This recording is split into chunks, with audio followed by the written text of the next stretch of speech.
जेड़ा मुखलिस बा किरदार होवे होवे यार ताए जिया यार होवे जेड़ा हर एक मजबूरी दी सट सकदा कंद होवे बंदा उसनू यार बनावे जेड़ा दिल नू पसंद हो। क्यों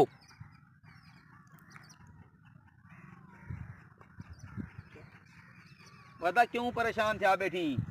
वो यार ढई थी गन हाल तक सहज नहीं दिखता तो मेरे को लगते कोई सहज को अगवा कर गए।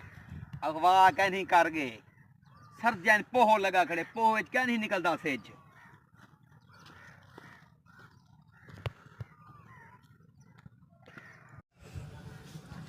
गुजार आज छुहार बाजी कराने जुलू गुज्जार नाम है